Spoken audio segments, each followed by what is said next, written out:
ಹರೇ ಶ್ರೀನಿವಾಸ. ಎಲ್ರಿಗೂ ನಮಸ್ಕಾರ ಸ್ನೇಹಿತರೆ.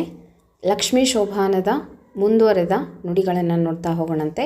ಮೊದಲಿಗೆ ವಾದಿರಾಜಗುರುಗಳಲ್ಲಿ ಲಕ್ಷ್ಮೀನಾರಾಯಣರಲ್ಲಿ ವಂದಿಸುತ್ತಾ ಲಕ್ಷ್ಮೀ ಶೋಭಾನವನ್ನು ಶುರು ಮಾಡ್ತಾ ಇದ್ದೀನಿ. ಶೋಭಾನವೆನ್ನೀರೆ ಸುರರೋಡು ಸುಭಗನಿಗೆ, ಶೋಭಾನವೆನ್ನೀ ಸುಗುಣನಿಗೆ, ಶೋಭಾನವೆನ್ನೀರೆ ತ್ರಿವಿಕ್ರಮರಾಯಗೆ, ಶೋಭಾನವೆನ್ನೀ ಸುರಪ್ರಿಯಗೆ, ಶೋಭಾನೇ. ಇವತ್ತು 32ನೇ ನುಡಿಯಿಂದ ಪ್ರಾರಂಭ ಮಾಡ್ತಾ ಇದ್ದೀನಿ. ತಾ ದುಃಖಿಯಾದರೆ ಸುರರ ರತಿಯ ಕಳೆದು, ಮೋದ ವಿಭೂದಕ್ಕೆ ಧರೆಗಾಗಿ, ಮಾಧವ ವಾಹನೆ ಕೆಸರೋಡು ಮುಳುಗಿದ, ಪರರ ಪಾದೀಪ ಕೆಸರ ಬಿಡಿಸುವನೆ, ಶೋಭಾನೆ. ಬೊಮ್ಮನಾಲಯದಲ್ಲಿ ಇದ್ದವಗೆಲೆಯ ಉಂಟೆ, ಜನ್ಮವಿಲ್ಲದವನಿಗೆ, ಅಮ್ಮಿಯ ನುಣಿಸಿದ್ದ ಯಶೋದೆಯಾಗಿದ್ದಾಳೆ ಅಮ್ಮ, ಇವಗೆ ಹಸಿತೃಷೆ ಉಂಟೆ, ಶೋಭಾನೆ. ಆಗ ಭಕ್ಷ ಭೋಜ್ಯವಿತ್ತು ಪೂಜಿಸುವ ಯೋಗಿಗೆ ಉಂಟೆ ಧನಧಾನ್ಯ, ಆಗ ದೊರೆಕಂಬುದೇ ಪಾಕವ ಮಾಡಿ ವಹ್ನಿ, ಮತ್ತಾಗಲೆಲ್ಲಿಹುದೋ ವಿಚಾರಿಸಿರೋ, ಶೋಭಾನೆ. ರೋಗವನಿವ ವಾತ ಪಿತ್ತ ಶ್ಲೇಷ್ಮ, ಆಗ ಕೊಡುವುದೇ ರಮೆಯೊಡನೆ, ಭೋಗಿಸುವವಗೆ ದುರಿತವ ನೆನೆವರೆ, ಈ ಗುಣನಿಧಿಗೆ ಎಣೆಯುಂಟೆ, ಶೋಭಾನೆ. ಇವತ್ತಿನ ವಿಡಿಯೋದಲ್ಲಿ ಈ 4 ನುಡಿಗಳ ಅರ್ಥವನ್ನು ತಿಳಿತಾ ಹೋಗೋಣ ಸ್ನೇಹಿತರೆ. ಇಲ್ಲಿ ವಾದಿರಾಜರು ತುಂಬ ಸುಂದರವಾಗಿ ವರ್ಣನೆಯನ್ನು ಮಾಡ್ತಾ ಇದ್ದಾರೆ. ತಾ ದುಃಖಿಯಾದರೆ ಸುರರ ರತಿಯ ಕಳೆದು, ಮೋದ ವಿಭೂದಕ್ಕೆ ಧರೆಗಾಗಿ, ಮಾಧವ ವಾಹನೆ ಕೆಸರೋಳು ಮುಳುಗಿದ, ಪರರ ಬಾದೀಪ ಕೆಸರ ಬಿಡಿಸುವನೇ ಅಂತ ಹೇಳ್ತಾ ಇದ್ದಾರೆ. ಮುಳುಗಿದವ ಅಂತ ಹೇಳ್ತಾರೆ. ಹಿಂದಿನ ನುಡಿಗಳಲ್ಲಿ ನಾವು ನೋಡಿದ್ವಿ ಸ್ನೇಹಿತರೆ, ಭಗವಂತನಿಗೆ ಹಸಿವು ಬಾಯಾರಿಕೆ ಯಾವುದೂ ಇಲ್ಲ ಅಂತ. ಸಾಮಾನ್ಯ ಅಭಿಪ್ರಾಯ, ಮಾಧವನಿಗೆ ದುಃಖ ಇದ್ದರೆ ಅವನು ಸುರರ ದುಃಖವನ್ನು ಕಳೆದು ಸುಖವನ್ನು ನೀಡಲಿಕ್ಕಾಗಿ ಭೂಮಿಗೆ ಅವತಾರಗಳನ್ನು ಹೊತ್ತು ಯಾಕೆ ಬರ್ತಾ ಇದ್ದ ಅಂತ ನಾವು ಅರ್ಥ ಮಾಡ್ಕೋಬೇಕು ಅಲ್ವಾ. ಭಗವಂತನಿಗೆ ಏನಾದರೂ ಹಸಿವು ಬಾಯಾರಿಕೆ ಇದ್ದಿದ್ದರೆ ಭಗವಂತ ಅವನ ಹಸಿವು ಬಾಯಾರಿಕೆಯನ್ನು ನೀಗಿಸ್ಕೊತಾ ಇರ್ತಾ ಇದ್ದೇ ಹೊರತು, ನಮ್ಮ ದುಃಖಗಳನ್ನು ಕಳೀಲಿಕ್ಕಾಗಿ, ನಮ್ಮ ಹಸಿವು ಬಾಯಾರಿಕೆಯನ್ನು ಕಳೀಲಿಕ್ಕಾಗಿ ಭಗವಂತ ನಮ್ಮ ಮೇಲೆ ಯಾಕೆ ಕೃಪೆಯನ್ನು ಮಾಡ್ತಾ ಇದ್ದ. ಅದಕ್ಕೆ ಇಲ್ಲಿ ಹೇಳ್ತಾರೆ ನೋಡ್ರಿ, ಭಗವಂತನಿಗೆ ದುಃಖವೇ ಇಲ್ಲ. ನಾವು ದುಃಖಿಗಳು, ನಮಗೆ ದುಃಖ ಆಗುತ್ತೆ. ಭಗವಂತನಿಗೆ ಯಾವುದೇ ದುಃಖ ಇಲ್ಲ. ನಮಗೆ ಯಾಕೆ ದುಃಖ ಆಗುತ್ತೆ? ನಾವು ಮಾಡಿದಂತಹ ಪಾಪಗಳಿಗೆ ದುಃಖವನ್ನು ಕೊಡ್ತಾನೆ ಭಗವಂತ. ನಾವು ಒಂದು ಗುಲಗಂಜಿಯಷ್ಟು ಪುಣ್ಯ ಮಾಡಿದ್ರೂ ಆ ಪಾಪದಲ್ಲಿ ಸ್ವಲ್ಪವನ್ನು ಕಡಿಮೆ ಮಾಡ್ತಾನೆ. ನೋಡ್ರಿ ಎಷ್ಟು ದಯಾಮಯ ಭಗವಂತ ಅಂತ. ನಾವು ಪಾಪಗಳನ್ನು ಮಾಡಿರ್ತೀವಿ ಪೂರ್ವಜನ್ಮಗಳಲ್ಲಿ, ಆ ಪಾಪವನ್ನು ಕಳೆದುಕೊಳ್ಳಿಕ್ಕೆ ದುಃಖವನ್ನು ಕೊಡ್ತಾನೆ. ಆ ಪಾಪಗಳಿಗೆ ತಕ್ಕ ಹಾಗೆ ದುಃಖವನ್ನು ಕೊಡ್ತಾನೆ. ಮತ್ತು ನಾವು ಏನಾದರೂ ಪುಣ್ಯ ಮಾಡಿದರೆ ಸ್ವಲ್ಪ, ಎಷ್ಟು ಗುಲಗಂಜಿಯಷ್ಟೇ ನಾವು ಪುಣ್ಯವನ್ನು ಮಾಡೋದು, ಪ್ರತಿನಿತ್ಯ ಪ್ರತಿ ಕ್ಷಣ ಪಾಪವನ್ನೇ ಮಾಡ್ತಾ ಇರ್ತೀವಿ ಅಂತ ಹೇಳ್ತಾರೆ.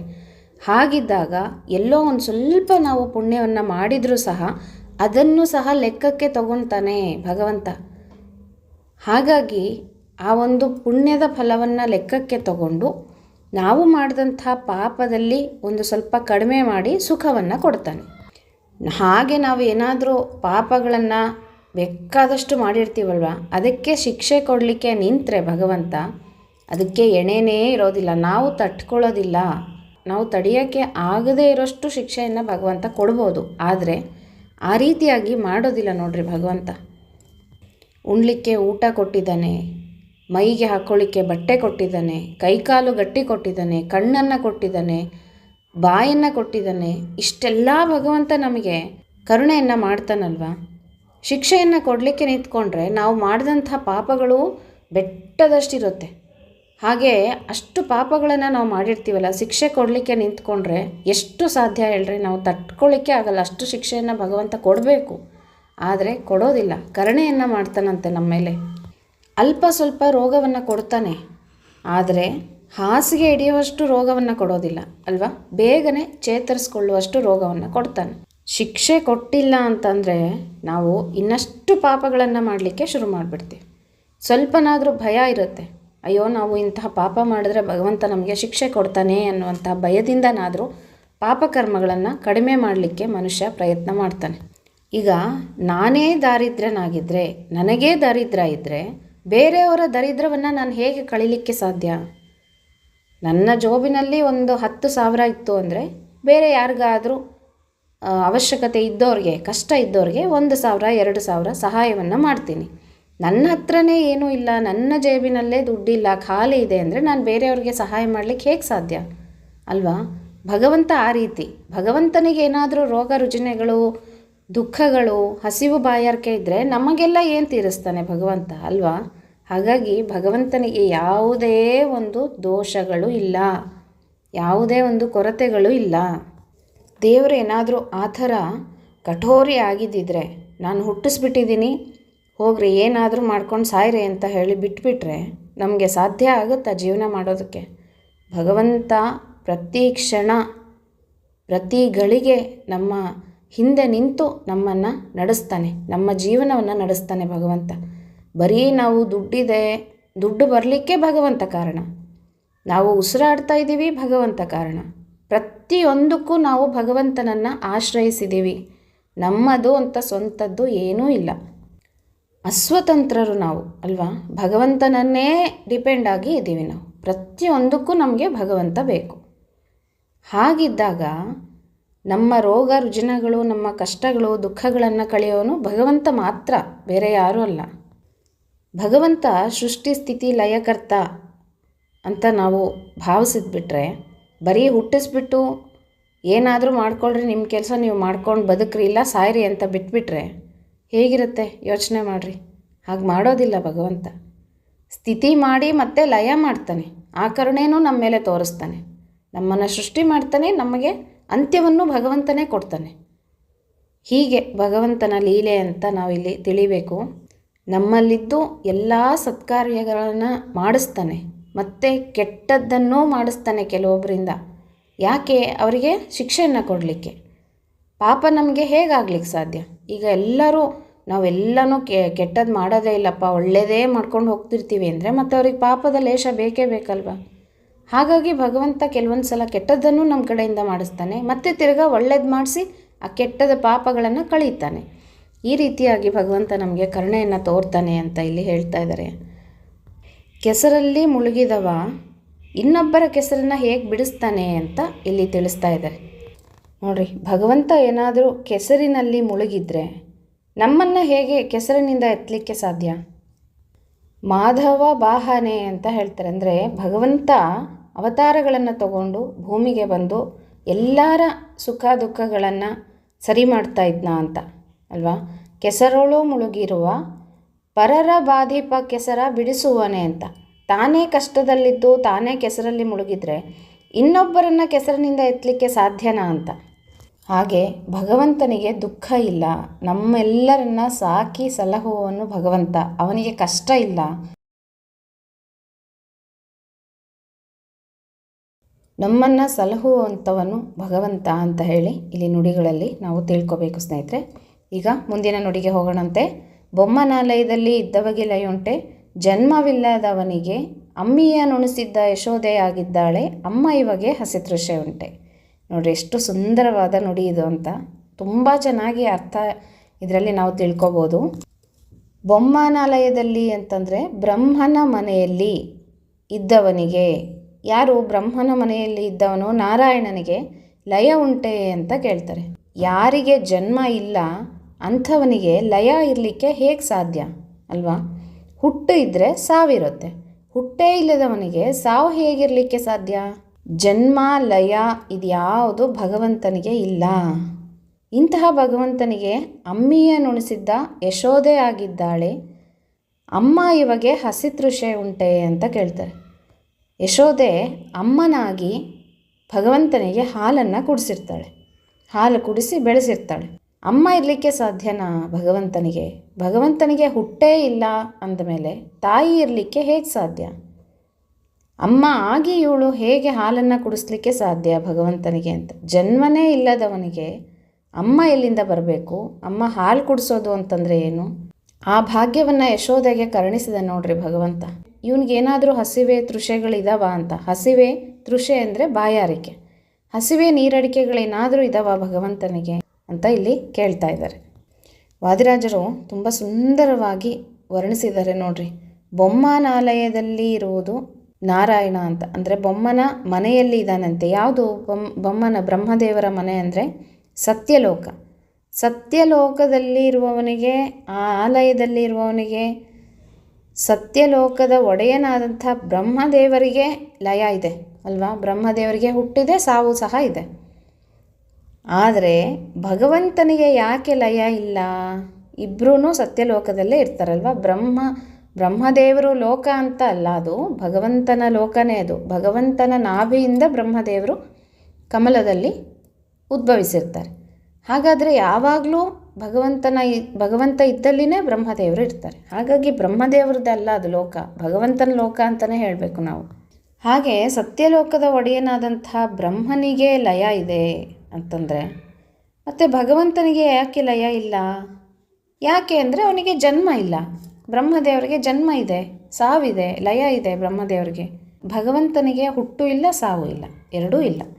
ಹಾಗಾಗಿ ಬ್ರಹ್ಮನ ಆಲಯದಲ್ಲಿ ಇದ್ದಂತಹ ಭಗವಂತನಿಗೆ ಜನ್ಮವೇ ಇಲ್ಲ, ಅದಕ್ಕೆ ಲಯ ಇಲ್ಲ ಅಂತ ನಾವಿಲ್ಲಿ ಅರ್ಥ ಮಾಡ್ಕೋಬೇಕು.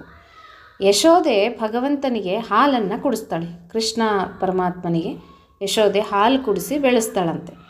ದೇವರಿಗೆ ನಾವು ಏನನ್ನಾದರೂ ಮಾಡಿದ್ರೆ ಭಗವಂತ ನಮಗೆ ಅದನ್ನು ಅನಂತ ಮಾಡಿ ಕೊಡ್ತಾನೆ ಅಂತ ಹೇಳ್ತೀವಿ. ಅನಂತ ಮಾಡಿ ನಮಗೆ ಕೊಡ್ತಾನೆ. ಅದಕ್ಕೆ ಸಾಕ್ಷಿನೇ ಯಶೋದೆ. ಕೃಷ್ಣನಿಗೆ ಹಾಲು ಕುಡಿಸಿದ್ದಕ್ಕಾಗಿ ಯಶೋದೆಗೆ ಕೃಷ್ಣ ಅನಂತ ಮಾಡಿ ಕೊಟ್ಟನಂತೆ. ಏನು, ಕ್ಷೀರಸಾಗರವನ್ನೇ ಕೊಟ್ಬಿಟ್ನಂತೆ ಯಶೋದೆಗೆ. ನೋಡ್ರಿ, ನಾವು ಭಗವಂತನಿಗೆ ಏನು ಕೊಡ್ತೀವಿ ಅನ್ನೋದು ಮುಖ್ಯ ಅಲ್ಲ, ಎಷ್ಟು ಇಷ್ಟದಿಂದ ಕೊಡ್ತೀವಿ, ಎಷ್ಟು ಭಕ್ತಿಯಿಂದ ಕೊಡ್ತೀವಿ ಅನ್ನೋದು ತುಂಬ ಮುಖ್ಯ. ಅದನ್ನು ಭಗವಂತ ಸ್ವೀಕಾರ ಮಾಡಿ ನಮಗೆ ಅನಂತ ಮಾಡಿ ಕೊಡ್ತಾನೆ. ಭಗವಂತ ತನ್ನಲ್ಲಿ ಏನನ್ನೂ ಇಟ್ಕೊಳ್ಳೋದಿಲ್ಲ. ಈಗ ನಮಗೆ ಸಂಪತ್ತಿದೆ, ಬಂಗಾರ ಇದೆ, ಬೆಳ್ಳಿ ಇದೆ, ದುಡ್ಡಿದೆ ಅಂತಂದರೆ ನಾವು ಮನೆಯಲ್ಲಿ ಇಟ್ಕೊತೀವ, ಭಯ ಆಗುತ್ತೆ ಮನೆಯಲ್ಲಿ ಇಟ್ಕೊಳ್ಳಿಕ್ಕೆ. ಅದಕ್ಕೆ ಅದನ್ನು ತಗೊಂಡು ಹೋಗಿ ಲಾಕರಲ್ಲಿ, ಬ್ಯಾಂಕಲ್ಲಿ ಸೇಫಾಗಿ ಇಟ್ಟಿರ್ತೀವಿ ಅಲ್ವಾ, ಯಾರು ಮುಟ್ಬಾರ್ದು ಅಂತ. ಹಾಗೆ ಭಗವಂತ ನಾವು ಕೊಟ್ಟಂಥದ್ದೇನಾದರೂ ತಗೊಂಡು ನಾವು ಕೊಟ್ಟಿದ್ದನ್ನು ತಿಜೋರಿಯಲ್ಲಿಟ್ಟು ಬೀಗ ಹಾಕ್ಕೊಂಡ್ಬಿಟ್ರೆ ಹೆಂಗಿರುತ್ತೆ ನಮ್ಮ ಪರಿಸ್ಥಿತಿ? ಹಾಗಾಗಿ ಭಗವಂತ ಅಂಥ ಕೆಲಸ ಮಾಡೋದಿಲ್ಲ ನೋಡ್ರಿ. ನಾವು ಕೊಟ್ಟಿದ್ದನ್ನು ಅದಕ್ಕೆ ಇನ್ನೊಂದಷ್ಟು ಸೇರಿಸಿ ಅನಂತ ಮಾಡಿ ನಮಗೆ ವಾಪಸ್ ಕೊಡ್ತಾನೆ ಅಲ್ವಾ. ಅದನ್ನು ಇಲ್ಲಿ ವರ್ಣನೆಯನ್ನು ಮಾಡ್ತಾ ಇದ್ದಾರೆ. ನಮಗೆ ಮತ್ತು ಭಗವಂತನಿಗೆ ಇಷ್ಟು ವ್ಯತ್ಯಾಸ ಇರುತ್ತೆ. ನಾವು ಎಲ್ಲಾದರೂ ಹೋದರೆ ದೇವಸ್ಥಾನಗಳಿಗೆ ಒಂದು 100 ರೂಪಾಯಿ ತೆಗೆದು ಭಗವಂತನಿಗಾಗಿ ಹುಂಡಿಗೆ ಹಾಕಲಿಕ್ಕೆ ಯೋಚನೆ ಮಾಡ್ತೀವಿ ಅಲ್ವಾ. ಅದರಲ್ಲಿ ಚಿಲ್ಲರೆಗಳನ್ನು ಎಣಿಸೋದು, ಚಿಲ್ಲರೆ ಇಟ್ಕೊಂಡು ಹೋಗೋದು ದೇವಸ್ಥಾನಕ್ಕೆ ಅಂತ. ಕೈ ಬಿಚ್ಚೋದಿಲ್ಲ, ಕೈ ಬರೋದೇ ಇಲ್ಲ ನಮಗೆ ಹಾಕಲಿಕ್ಕೆ ಭಗವಂತನಿಗೆ ಅಂತ. ಆದರೆ ಭಗವಂತ ಆ ಥರ ಹಿಡಿದು ನಮಗೇನಾದರೂ ಕೊಟ್ಟಿದ್ದಿದ್ರೆ ಯಾರೂ ಸುಖ ಪಡ್ತಾ ಇರಲಿಲ್ಲ ಭೂಮಿ ಮೇಲೆ, ಎಲ್ಲರೂ ಕಷ್ಟ ಅನುಭವಿಸ್ಬೇಕಿತ್ತು. ಹೇಗೆ ಕೊಡ್ತಾನೆ ನೋಡ್ರಿ ಭಗವಂತ. ನಾವು ಮಾಡಿದ ಒಂದು ಸಣ್ಣ ಪೂಜೆ, ಸಣ್ಣದೊಂದು ರಂಗೋಲಿ, ಇನ್ನೇನೋ ಸಣ್ಣದು ಅಷ್ಟೇ, ನಮ್ಮ ಯೋಗ್ಯತೆ ಎಷ್ಟಿದೆಯೋ ಅಷ್ಟರಲ್ಲೇ ಮಾಡಿರ್ತೀವಿ ಅಲ್ವಾ. ಆಡಂಬರ ಅಂತ ಏನೂ ಮಾಡೋದಿಲ್ಲ ಭಗವಂತನಿಗೇನು. ವಜ್ರದ ಕವಚ ಮಾಡಿಸಾಕ್ತೀವ? ಇಲ್ಲ. ವಜ್ರದ ಕಿರೀಟ ಮಾಡಿಸ್ತೀವ? ಮಾಡಿಸೋರು ಇದ್ದಾರೆ, ಇಲ್ಲ ಅಂತಲ್ಲ. ಆದರೆ ಶಕ್ತಿ ಅನುಸಾರ ನಮ್ಮ ಕೈಲಿ ಎಷ್ಟು ಸಾಧ್ಯನೋ ಅಷ್ಟರಲ್ಲಿ ಭಗವಂತನಿಗೆ ಮಾಡ್ತೀವಿ. ಆದರೆ ಭಗವಂತ ಅದನ್ನು ಮೀರಿ ಮಾಡ್ತಾನೆ. ಅದು ಭಗವಂತನ ಒಂದು ಕರುಣೆ, ದಯೆ ನಮ್ಮ ಮೇಲೆ ಮಾಡ್ತಕ್ಕಂಥದ್ದು ಅಂತ ನಾವು ನೆನಪಿಟ್ಕೋಬೇಕು. ಹಾಗಾಗಿ ಮನುಷ್ಯರು ನಾವು ಕನಿಷ್ಠ ಅಂತ ಹೇಳ್ಕೋಬೇಕಂತೆ ನೋಡ್ರಿ. ಮತ್ತು ಭಗವಂತನಿಗೆ ಅಮ್ಮ ಇಲ್ಲ ಅಲ್ವಾ, ಅಪ್ಪನೂ ಇಲ್ಲ, ಹುಟ್ಟೇ ಇಲ್ಲ ಭಗವಂತನಿಗೆ. ಅಮ್ಮ ಅಪ್ಪ ಇಲ್ಲದವನೇ ಭಗವಂತನಿಗೆ ಹಸಿವೂ ಇಲ್ಲ. ಆದರೂ ಸಹ ಯಶೋದೆ ಹಾಲು ಉಣಿಸ್ತಾಳಲ್ವ. ಯಾಕೆ? ಪ್ರಳಯ ಕಾಲದಲ್ಲಿ ಭಗವಂತ ತನ್ನ ಕಾಲು ಬೆರಳನ್ನು ಚೀಪ್ತಾನೆ ಅಂತ ನಾವು ಹಿಂದಿನ ನುಡಿಗಳಲ್ಲಿ ತಿಳ್ಕೊಂಡ್ವಿ ಅಲ್ವಾ, ಆಲದೆಲೆಯ ಮೇಲೆ ಮಲ್ಕೊಂಡು. ಯಾಕೆ? ಹಸಿವೆ ಆಗಿ ಭಗವಂತ ಆ ರೀತಿ ಮಾಡ್ತಾನ? ಅಲ್ಲ. ಎಲ್ಲ ದೇವಾನುದೇವತೆಗಳು ಭಕ್ತಿಯಿಂದ ತಮ್ಮ ಭಕ್ತಿಯನ್ನು ಭಗವಂತನ ಪಾದಕ್ಕೆ ಧಾರೆ ಎರೆದಿರ್ತಾರಂತೆ. ಆ ಒಂದು ರಸವನ್ನು ಭಗವಂತ ಹೀರ್ತಾ ಇರ್ತಾನಂತೆ. ಎಲ್ಲರ ಭಕ್ತಿಯ ಒಂದು ರಸ, ಅದನ್ನು ಭಗವಂತ ಚೀಪ್ತಾ ಇರ್ತಾನಂತೆ ನೋಡ್ರಿ. ಇಷ್ಟು ಕರುಣಾಮಯಿ ಭಗವಂತ. ಭಗವಂತನಿಗೆ ಹಸಿವು, ನೀರಡಿಕೆ, ಬಾಯಾರಿಕೆ ಯಾವುದೂ ಇಲ್ಲ. ಎಲ್ಲ ನಿಮಿತ್ತ ಮಾತ್ರ ಅಷ್ಟೆ. ತನ್ನ ಒಂದು ಹುಟ್ಟು, ತನ್ನ ಒಂದು ಅವತಾರಕ್ಕಾಗಿ ಭಗವಂತ ಮಾಡಿದಂಥ ನಾಟಕ ಇದೆಲ್ಲ. ಹಸಿವೆ ಆದಂಗೆ, ಅತ್ತ ಹಾಗೆ ಇದೆಲ್ಲ ಮಾಡ್ತಾನಲ್ಲ ಭಗವಂತ, ಎಲ್ಲ ನಾಟಕ ಅಂತೆ ನೋಡ್ರಿ. ಹಾಗೆ ಬೊಮ್ಮನ ಆಲಯದಲ್ಲಿ ಇದ್ದವಗೆ ಲಯ ಉಂಟೆ ಅಂತ ಬರೀತಾರೆ. ಬ್ರಹ್ಮದೇವರ ಆಲಯದಲ್ಲಿ ಇದ್ದಂಥ ಭಗವಂತನಿಗೆ ಯಾಕೆ ಲಯ ಇಲ್ಲ? ಜನ್ಮವಿಲ್ಲದವನಿಗೆ ಜನ್ಮನೇ ಇಲ್ಲ ಅವನಿಗೆ. ಅಮ್ಮಿಯನುಣಿಸಿದ್ದ ಯಶೋದೆಯಾಗಿದ್ದಾಳೆ ಅಮ್ಮ, ಇವಾಗೆ ಹಸಿತೃಷೆ ಉಂಟೆ. ಯಶೋದೆ ಹಾಲುಣಿಸಿ ಬೆಳೆಸ್ತಾಳಲ್ವ ಕೃಷ್ಣನಿಗೆ ಹಸಿವಾಗಿತ್ತಾ ಅಂತ. ಹಸಿವೇ ಇಲ್ಲ ಭಗವಂತನಿಗೆ. ಆದರೆ ಇದೆಲ್ಲ ನಾಟಕವನ್ನು ಭಗವಂತ ಮಾಡ್ತಾನೆ ಅಂತ ಇಲ್ಲಿ ಹೇಳ್ತಾ ಇದ್ದಾರೆ. ಈಗ ಮುಂದಿನ ನುಡಿಗೆ ಹೋಗೋಣ ಸ್ನೇಹಿತರೆ. ಆಗ ಭಕ್ಷ್ಯ ಭೋಜ್ಯವಿತ್ತು ಪೂಜಿಸುವ ಯೋಗಿಗೆ ಉಂಟೆ ಧನಧಾನ್ಯ, ಆಗ ದೊರೆಕೆಂಬುದು ಪಾಕ ಮಾಡುವ ವಹ್ನಿ ಮತ್ತಾಗಲೆಲ್ಲಿಹುದೋ ವಿಚಾರಿಸಿರೋ ಅಂತ ಬರೀತಾರೆ. ಭಗವಂತನಿಗೆ ಹಸಿವು ನೀರಡಿಕೆ ಯಾವುದೂ ಇಲ್ಲ ಅಂತ ಹೇಳಿ ಈ ನುಡಿಗಳನ್ನು ಹಿಂದಿನ ನುಡಿಗಳಲ್ಲಿ ತಿಳಿತಾ ಬರ್ತಾ ಇದ್ದೀವಿ. ಭಗವಂತನ ನೈವೇದ್ಯಕ್ಕೆ ಬಗೆಯಾದಂಥ ಅಡಿಗೆಗಳನ್ನು ಮಾಡಿ ನಾವು ನೈವೇದ್ಯ ಮಾಡ್ತೀವಿ. ಯಾಕೆ ಮಾಡ್ತೀವಿ? ನಾವು ನೈವೇದ್ಯ ಇಡುವವರೆಗೂ ಭಗವಂತ ಹಸಿವೆಯಿಂದ ಕಾಯ್ತಾ ಇರ್ತಾನ? ಸಾಧ್ಯನೇ ಇಲ್ಲ. ಭಗವಂತನಿಗೆ ಹಸಿವೇನೇ ಇಲ್ಲ. ಹಾಗಿದ್ದಾಗ ಮತ್ತೆ ನಾವು ಯಾಕೆ ನೈವೇದ್ಯ ಮಾಡ್ತೀವಿ? ನಮ್ಮ ತೃಪ್ತಿಗಾಗಿ ಭಗವಂತನಿಗೆ ಅರ್ಪಣೆ ಮಾಡಿ ನಾವು ಆ ಪ್ರಸಾದವನ್ನು ತಿನ್ನಬೇಕು ಅನ್ನುವಂಥ ಉದ್ದೇಶಕ್ಕಾಗಿ ಭಗವಂತನಿಗೆ ನೈವೇದ್ಯ ಮಾಡ್ತೀವಿ. ಅದರಲ್ಲಿ ಯಾವತ್ತೂ ಅಹಂಕಾರ ಪಡಬಾರ್ದು ಅಂತ ಹೇಳ್ತಾರೆ. ನಾನಿವತ್ತು ಅಡುಗೆ ಮಾಡಿ ದೇವ್ರಿಗೆ ನೈವೇದ್ಯ ಮಾಡಿಬಿಟ್ನಪ್ಪ ಅಂತ ಅಹಂಕಾರವನ್ನು ಪಡಬಾರ್ದು. ನೀನು ಮಾಡಿದ್ರೆ ಭಗವಂತನಿಗೆ ನೈವೇದ್ಯ ಹೊಟ್ಟೆ ತುಂಬುತ್ತೆ, ಇಲ್ಲಾಂದರೆ ಇಲ್ಲ ಅಂತ ನಾವು ಯಾವತ್ತೂ ಭಾವಿಸ್ಬಾರ್ದು. ಯಾವಾಗಲೂ ಭಗವಂತನಿಗೆ ಹಸಿವು ನೀರಡಿಕೆ ಬಾಯಾರಿಕೆ ಎಂಥದ್ದೂ ಇಲ್ಲ. ನಾವು ಇಟ್ಟರೆ ಮಾತ್ರ ಭಗವಂತ ಸ್ವೀಕಾರ ಮಾಡೋದಲ್ಲ. ಯಾಕೆ ಸ್ವೀಕಾರ ಮಾಡ್ತಾನೆ ಅಂದರೆ, ನನಗಾಗಿ ಇವನು ಬಾಯಲ್ಲಿ ನೀರು ಸಹ ಹಾಕದೆ ನಿಷ್ಠೆಯಿಂದ ಕಷ್ಟಪಟ್ಟು ಬೆಳಗ್ಗೆಯಿಂದ ಮಡಿಯಿಂದ ಅಡುಗೆಯನ್ನು ಮಾಡಿ ನನಗೆ ಭಕ್ತಿಯಿಂದ ಬಡಿಸಿದಾನಲ್ಲ ಅಂತ ಹೇಳಿ ಭಗವಂತ ನಮ್ಮ ಭಕ್ತಿಗೆ ಮರಳಾಗಿ ಅದನ್ನು ಸ್ವೀಕಾರ ಮಾಡ್ತಾನೆ ವಿನಃ ಹಸಿವಾಗಿ ಸ್ವೀಕಾರ ಮಾಡೋದಲ್ಲ ಭಗವಂತ. ಆ ರೀತಿ ನಾವು ಅಹಂಕಾರವನ್ನು ಪಡಬಾರ್ದು ಭಗವಂತನ ನೈವೇದ್ಯದಲ್ಲಿ ಅಂತ ಹೇಳ್ತಾರೆ. ಭಗವಂತನ ಅಡುಗೆ ನೈವೇದ್ಯದಲ್ಲಿ ಎಲ್ಲ ದೇವಾನುದೇವತೆಗಳು ಇರ್ತಾರೆ ಅಂತ ಹೇಳಿ ನಾವು ತಿಳ್ಕೊಂಡ್ವಿ ಅಲ್ವಾ? ಸ್ತ್ರೀ ಧರ್ಮದಲ್ಲಿ ನಿಮಗೆ ಹೇಳಿದೆ ಯಾವ್ಯಾವ ದೇವತೆಗಳು ಇರ್ತಾರೆ ಅಂತ. ಹಾಗೆ ಭಗವಂತನ ಅಡಿಗೆ ಅಂದರೆ ನೈವೇದ್ಯಕ್ಕಾಗಿ ಅಡಿಗೆಯನ್ನು ಯಾರ್ಯಾರು ಮಾಡ್ತಾರೆ ಅಂತ ಗೊತ್ತಾ ನಿಮಗೆ? ಅನ್ನವನ್ನು ಸರಸ್ವತಿ ಮಾಡ್ತಾಳಂತೆ, ಬ್ರಹ್ಮದೇವರು ಸಾರನ್ನು ಮಾಡ್ತಾರಂತೆ, ತವ್ವೆಯನ್ನು ಲಕ್ಷ್ಮೀದೇವಿ ಮಾಡ್ತಾಳಂತೆ, ತುಪ್ಪವನ್ನು ತಾನೇ ಸ್ವತಃ ಭಗವಂತನೇ ಸಿದ್ಧ ಮಾಡ್ಕೊತಾನಂತೆ ನೋಡ್ರಿ. ಪರಮಾನ್ನವನ್ನು ಪಾಯಸವನ್ನು ಭಾರತೀ ದೇವಿ ಮಾಡ್ತಾಳೆ. ಭಕ್ಷ್ಯಗಳನ್ನು ವಾಯುದೇವರು ಮಾಡ್ತಾರೆ, ಅಂದರೆ ಸಿಹಿಗಳನ್ನು ಭಕ್ಷ್ಯಗಳು ಅಂತೀವಲ್ವ, ಸಿಹಿ ಪದಾರ್ಥಗಳನ್ನು ವಾಯುದೇವರು ಮಾಡ್ತಾರೆ. ಮತ್ತು ಇಂದ್ರ ಶಚಿ ಉಳಿದವರೆಲ್ಲರೂ ಪಲ್ಯ ಗೊಜ್ಜುಗಳನ್ನು ಮಾಡ್ತಾರಂತೆ ನೋಡ್ರಿ. ಎಷ್ಟು ವಿಶೇಷವಾಗಿದೆ ಕೇಳಲಿಕ್ಕೇನೆ. ಇವರೆಲ್ಲರೂ ಭಗವಂತನಿಗೆ ಅಡುಗೆಯನ್ನು ಮಾಡಿ ಬಡಿಸ್ತಾರೆ ಅಂತ.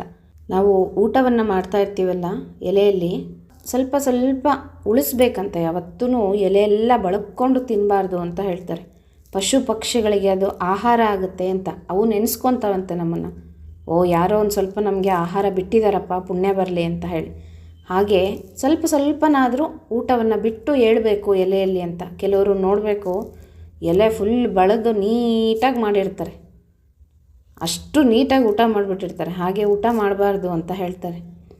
ಸ್ವಲ್ಪನಾದರೂ ಏನಾದರೂ ಪಲ್ಯಗಳು ಇನ್ನೇನಾದರೂ ಉಳಿಸಿ ಎದ್ದೇಳಬೇಕು ಅಂತ.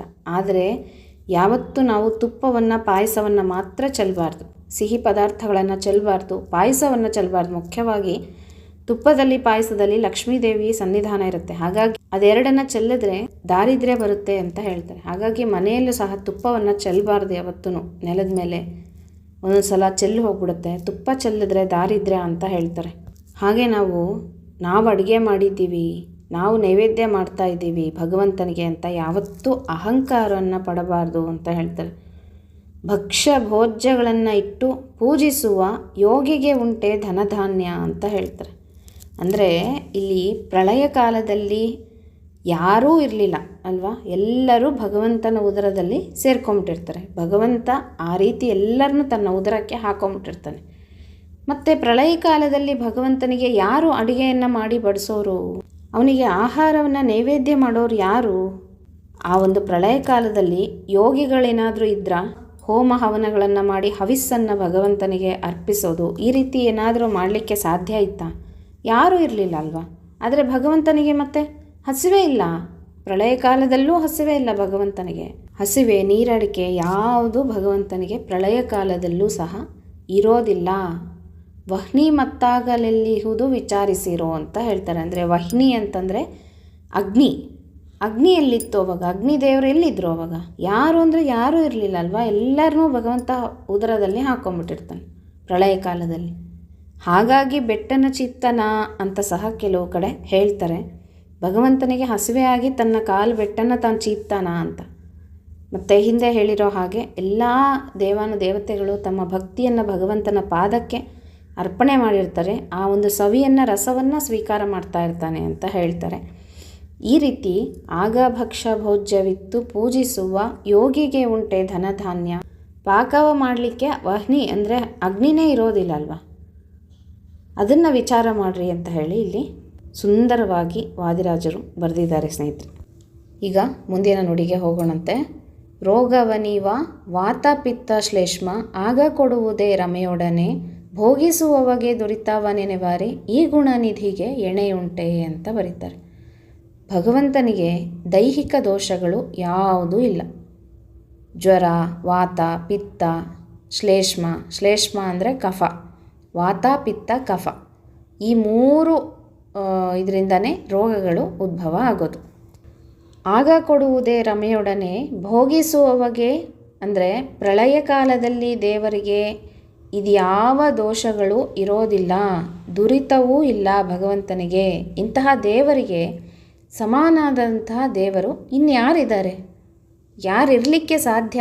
ಇಂಥವನಿಗೆ ಸಮನಾದವರು ಯಾರಿರಲಿಕ್ಕೆ ಸಾಧ್ಯ ಅಂತ ಹೇಳ್ತಾರೆ ನೋಡ್ರಿ.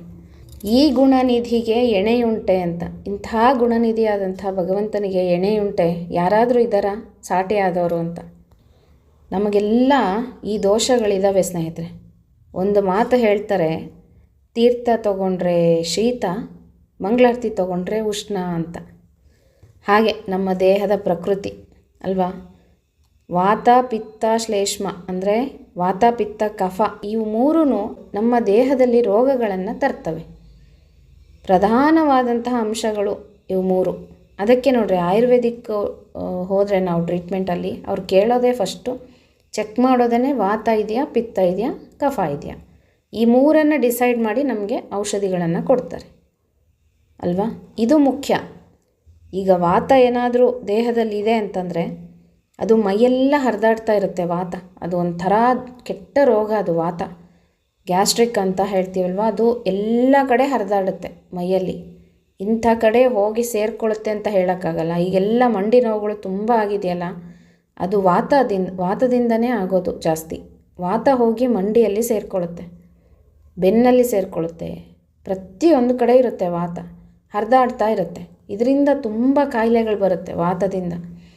ಅದಕ್ಕೋಸ್ಕರ ಆದಷ್ಟು ನಾವು ಆಹಾರ ಪದ್ಧತಿಯಲ್ಲಿ ಉತ್ತಮವಾಗಿ ಇಟ್ಕೋಬೇಕು. ನಾವು ಆಹಾರ ಪದ್ಧತಿಯನ್ನು, ನಿಷೇಧ ಪದಾರ್ಥಗಳನ್ನು ತಿನ್ನಬಾರ್ದು, ಹೊರಗಡೆಯಲ್ಲಿ ತಿನ್ನಬಾರ್ದು.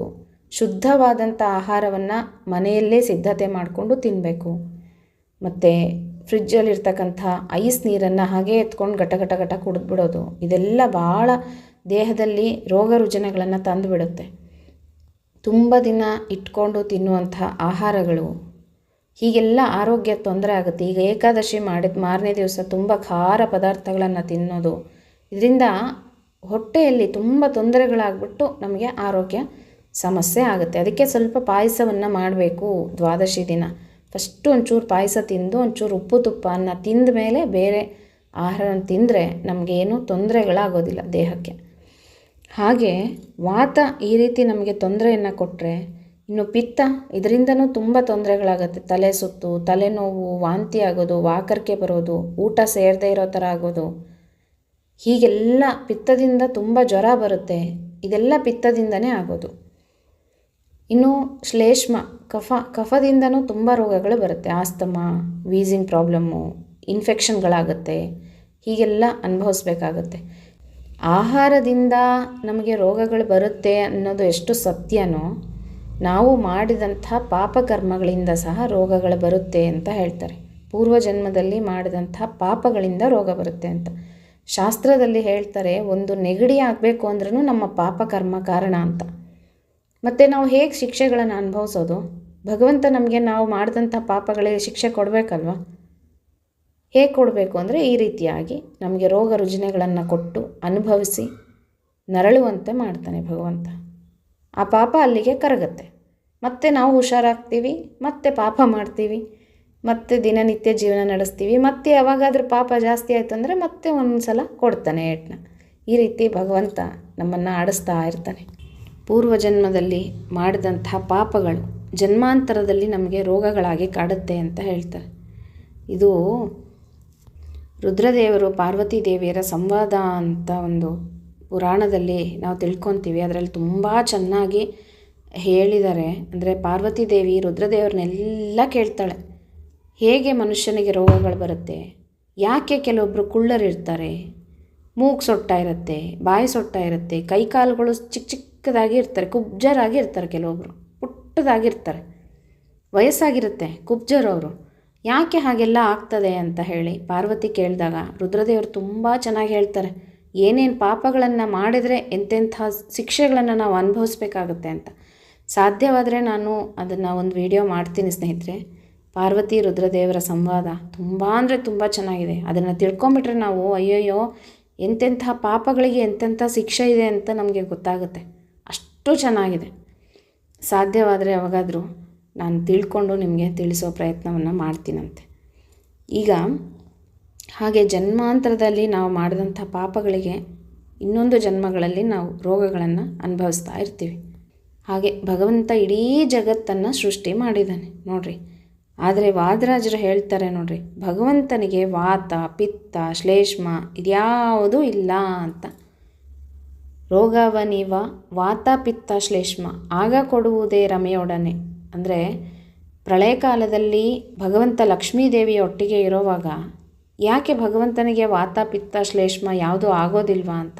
ದುರಿತಾವ ನೆನೆವಾರೆ ಈ ಗುಣನಿಧಿಗೆ ಎಣೆಯುಂಟೆ ಭೋಗಿಸುವವಗೆ ದುರಿತಾವ ನೆನೆವಾರೆ. ಭೋಗವನ್ನು ಅನುಭವಿಸ್ತಕ್ಕಂಥ ಭಗವಂತ ನಾವು ದುರಿತಗಳಿದೆ ಅಂತ ಏನಾದರೂ ಎಣಿಸಿದ್ರೆ ಅದು ತಪ್ಪಾಗುತ್ತೆ. ಇಂತಹ ಗುಣನಿಧಿಗೆ ಎಣೆಯುಂಟೆ, ರೋಗ ದುರಿತಗಳು ಯಾವುದೂ ಇಲ್ಲದಂಥ ಭಗವಂತನಿಗೆ ಎಣೆಯುಂಟೆ. ಇಂತಹ ಭಗವಂತ ನಮಗೆಲ್ಲಾದರೂ ಬೇರೆ ಎಲ್ಲಾದರೂ ಸಿಗ್ತಾನ?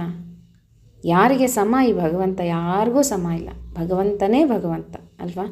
ಇಂಥ ಸುಂದರವಾದ ನುಡಿಗಳನ್ನು ವಾದಿರಾಜರು ತುಂಬ ಸುಂದರವಾಗಿ ಬರೆದಿದ್ದಾರೆ. ಕೇಳ್ತಾ ಇದ್ದರೆ ಇನ್ನಷ್ಟು ಕೇಳಬೇಕು ಅನ್ನಿಸ್ತಾ ಇರುತ್ತೆ. ಮತ್ತು ನಿಮಗೆಲ್ಲ ಹೇಗೆ ಅನಿಸುತ್ತೆ ಅಂತ ನನಗೆ ಗೊತ್ತಿಲ್ಲ ಸ್ನೇಹಿತರೆ. ದಯವಿಟ್ಟು ಕಮೆಂಟ್ ಮಾಡಿ ತಿಳಿಸ್ರಿ. ನಾನು ಹೇಳ್ತಾ ಇರೋದು ನಿಮಗೇನಾದರೂ ಬೇಜಾರಾಗ್ತಾ ಇದೆಯಾ, ಬೋರ್ ಹೊಡಿತಾ ಇದೆಯಾ, ಅಥವಾ ಇಷ್ಟ ಆಗ್ತಾ ಇದೆಯಾ? ಲಕ್ಷ್ಮೀ ಶೋಭಾನವನ್ನು ಸುಮ್ಮನೆ ಓದ್ಕೊಂಡು ಹೋಗೋದಲ್ಲ. ಈಗ ನಮಗೆ ರೋಗವನಿವ ವಾತ ಪಿತ್ತ ಶ್ಲೇಷ್ಮ ಆಗ ಕೊಡುವುದೇ ರಮೆಯೊಡನೆ ಭೋಗಿಸುವವಗೆ ದುರಿತಾವನೇನೆ, ಹಿಂಗೆ ಹೇಳ್ಕೊಂಡು ಹೋದರೆ ಏನಾದರೂ ಅರ್ಥ ಆಗುತ್ತಾ ನಮಗೆ? ಅದು ಆಳಕ್ಕೆ ಎಳೆದು ಅರ್ಥ ತಿಳ್ಕೊಂಡು ಹೇಳಿದ್ರೆ ಓಹೋ ಇಷ್ಟೆಲ್ಲ ಇದೆಯಾ ಅಂತ ನಮಗೆ ಗೊತ್ತಾಗುತ್ತಲ್ವ. ನನಗಂತೂ ಅನಿಸುತ್ತೆ, ನಿಮಗೆಲ್ಲ ಹೇಗೆ ಅನಿಸುತ್ತೋ ನನಗೆ ಗೊತ್ತಿಲ್ಲ. ಮತ್ತು ಇದನ್ನು ಕೈ ಹಿಡ್ದಿದ್ದೀನಿ, ನಾನು ಮುಂದುವರಿಸಿ ಅಂತೂ ಹೋಗೇ ಹೋಗ್ತೀನಿ, ಅರ್ಧಕ್ಕೆ ನಿಲ್ಲಿಸೋದಿಲ್ಲ. ಕೇಳೋದವ್ರಿಗೆಲ್ಲ ಶುಭ ಆಗಬೇಕು, ಹೇಳಿದವಳು ನನಗೂ ಸಹ ಶುಭ ಆಗಬೇಕು. ಇದರಿಂದ ಶುಭ ಆಗ್ತಾ ಇದೆ ನನಗೆ. ನಿಮಗೆಲ್ಲ ಏನಾಗ್ತಾ ಇದೆಯೋ ನನಗೆ ಗೊತ್ತಿಲ್ಲ, ಕಮೆಂಟ್ ಮಾಡಿ ತಿಳಿಸ್ರಿ. ಲಕ್ಷ್ಮೀ ಶೋಭಾನ ಅಂದರೆ ತುಂಬ ವಿಶೇಷವಾದದ್ದು. ಇದನ್ನು ಮನೆಯಲ್ಲಿ ಹೇಳ್ಕೊಂಡು ಕೇಳಿದ್ರೇ ಅಷ್ಟು ಸುಖವನ್ನು ಕೊಡ್ತಾನೆ ಭಗವಂತ. ಲಕ್ಷ್ಮೀದೇವಿ ಅಂದರೆ ಇನ್ನು ಅರ್ಥ ತಿಳಿದು ಅರ್ಥ ಸಹಿತ ಭಗವಂತನ ವರ್ಣನೆಯನ್ನು ತಿಳಿತಾ ನಾವು ಕೇಳ್ತಾ ಹೋದರೆ ಎಷ್ಟು ಪುಣ್ಯ ಲಭಿಸ್ಬೋದು ನೀವೇ ತಿಳ್ಕೊಳ್ರಿ. ಅದನ್ನು ನನ್ನಿಂದ ಭಗವಂತ ಮಾಡಿಸ್ತಾ ಇದ್ದಾನೆ ಅನ್ನುವಂಥ ತೃಪ್ತಿ ನನಗಿದೆ.